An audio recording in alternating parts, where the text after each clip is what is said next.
বর্তমানে ফেসবুকে মেয়েরা যে অনলাইন বিজনেস করছে তা কতটুকু শরীর সম্মত? আমি কিছুদিনই বন্ধুদেরকেও দেখি খেমা, থ্রি পিস ইত্যাদি সেল করার জন্য পেজ খুলে বিভিন্ন গ্রুপে অ্যাড দিয়ে ড্রেস সেল করার জন্য। যদি দেখা যায় কিছু দিনী বোন আছে তারা মেয়েদের খেমার পর ড্রেসে ফ্যাট কেটে ছবি আপলোড করে, বিশেষ দর্শকরা তারা সচ্ছল জীবনে করে এসব অনলাইন বিজনেস করছে। নিজেদের পার্সোনাল মোবাইল নম্বর দিয়ে পাবলিক করে তারা যে মোবাইল কল বা মেসেঞ্জারে অর্ডার নিচ্ছে সেটা কি শরীরসম্মত হচ্ছে? মহিলাদের তো সংশয় আছে, সচ্ছল থাকা সত্ত্বেও তারা যা করছে তা কি ঠিক হচ্ছে? বর্তমান প্রেক্ষাপটে বিস্তারিত জানালে বিস্তারিত উত্তর দিলে হয়তো অনেক বোনের উপকার হয়ে যায়। জাযাকাল্লাহু খায়রান। আপনি একটা প্রশ্ন করেছেন অত্যন্ত বাস্তবতার সাথে জড়িত আসলে প্রশ্নটি, যে বর্তমানে ফেসবুকের মধ্যে মেয়েরা অনলাইন বিজনেস করছে এটা আমরা দেখতে পাই। বিশেষ করে যখন ফেসবুকে দেখবেন, বিশেষ করে মেয়েদেরকে পাগল বানিয়ে ফেলছে তারা।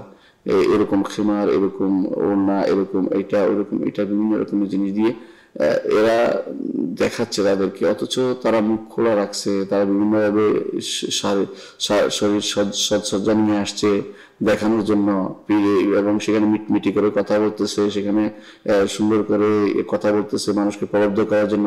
কারণ তারা তো জানে যে তাদের এই দেখাটা শুধু মেয়েরা দেখবে না, পুরুষরা দেখবে। তাহলে এটা তো পুরোপুরি হারাম এবং হারাম ব্যবসা নেমেছে এরা।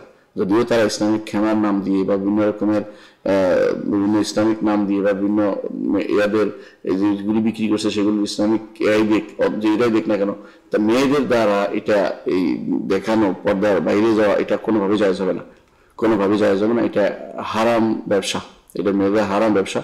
এটা ওই মেয়ে যদি কোনো পর্দার ভিতর থেকে, যার কোনো সচ্ছলতা নেই, স্বামীর অনুমতি আছে, দুইটা শর্ত, সচ্ছলতা এবং থাকার খাওয়ার কিছু নেই এবং স্বামীর অনুমতি আছে ব্যবসা কথা বলার জন্য, তখন শুধুমাত্র পরিপূর্ণ পর্দার ভিতরে থেকে শুধুমাত্র বলতে হবে জিনিসটা আমি পড়েছি দেখুন, এবং সেখানে মুখ ঢাকা থাকতে হবে, মুখ খোলা রাখা যাবে না, পা ঢাকা থাকতে হবে, পা দেখানো যাবে না, হাত দেখানো যাবে না।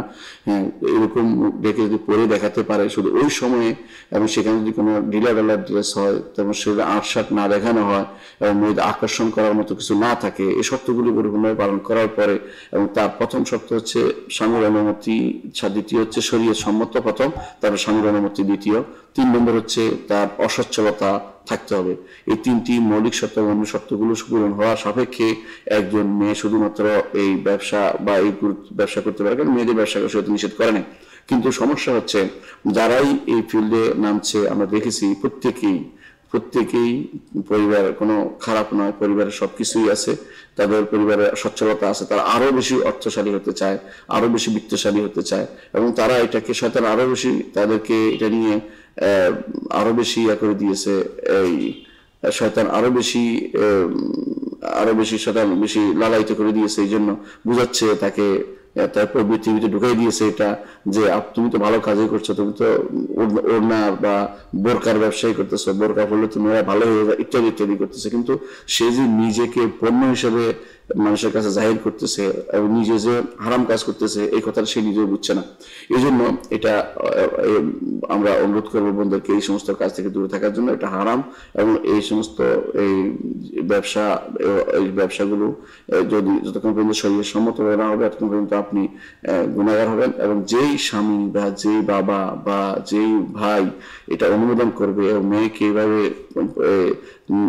এইভাবে ব্যবসার জন্য নামাবে তারা দায়ুস বিবেচিত হবেন। আর রাসূলুল্লাহ সাল্লাল্লাহু আলাইহি ওয়াসাল্লাম বলেছেন আদ-দায়ুসু লা ইয়াদখুলুল জান্নাহ, দায়ুস জান্নাতে যাবে না। কারণ আত্মমর্যাদা বোধ নাই, আপনি মেয়েদেরকে আপনি নামিয়ে দিয়েছেন ব্যবসার জন্য এবং আরেকজনকে দেখাচ্ছেন, তার শরীরের কসরত দেখাচ্ছেন, শরীরের সৌন্দর্য দেখাচ্ছেন, মুখে পাউডার মেখে আসছে অথবা মেকআপ করে আসছে সেটা দেখাচ্ছে, শরীর দেখাচ্ছে, এবং সেটা সে আগে পিছিয়ে হেঁটে দেখাচ্ছে, হাঁটা দেখাচ্ছে, শরীর দেখাচ্ছে, শরীরের কোমর দেখাচ্ছে, বিভিন্ন জিনিস দেখাচ্ছে, শরীর বুঝতে পারেন আপনারা।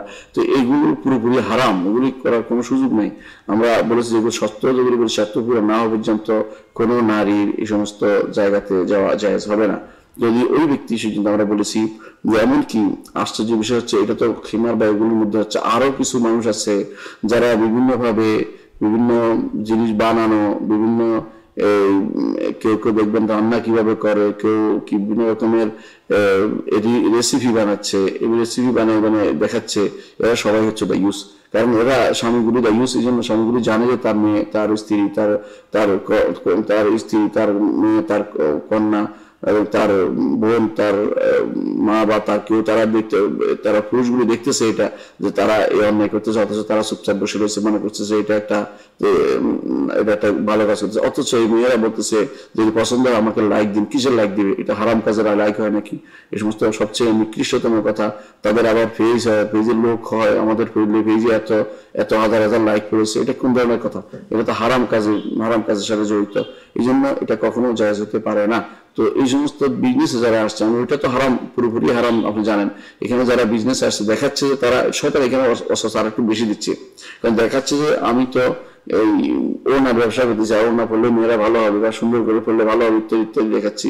কিন্তু তিনি যে দেখাচ্ছেন তাকে এটা জায়েজ করলো কে? তার জন্য কি জায়েজ নাকি যে কোনো এবার মুখ খুলে রাখা বা এভাবে ফিটিং করে দেখানো বা শরীরে এবং বিভিন্নভাবে হেঁটে অঙ্গভঙ্গি করা, উঠানো বসানো, মানুষের সাথে কথা বলা, নরম স্বরে কথা বলা, এগুলো কোনটাই কিন্তু শরীর সম্মত কাজ হচ্ছে না। এই জন্য আমাদের বন্ধুর অনুরোধ জানাবো যে ঘরে চলে আসুন। আপনার ঘর হচ্ছে আপনার জন্য রাজত্ব, সেই রাজত্বে আপনি রানী হবেন।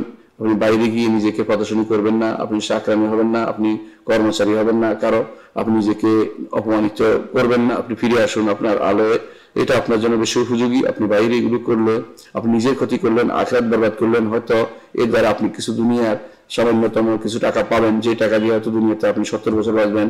পরবর্তী জীবনে 7,000, 7 লক্ষ বা 7 কোটি বা জীবনে যে জীবনের কোনো শেষ নেই, সেই জীবনের জন্য আপনার এইগুলি আপনার আযাবের কারণ হবে। আল্লাহর কাছে আপনাদের জন্য দোয়া করছি, আল্লাহ যেন আপনাদেরকে সঠিক পথ দান করেন, সঠিক মত দান করেন এবং সুমতি দান করেন, আপনারা যেন সঠিক পথে ফিরে আসতে পারেন, এই দোয়াটি করছি। আল্লাহ আমাদেরকে বুঝার তৌফিক দান করুন।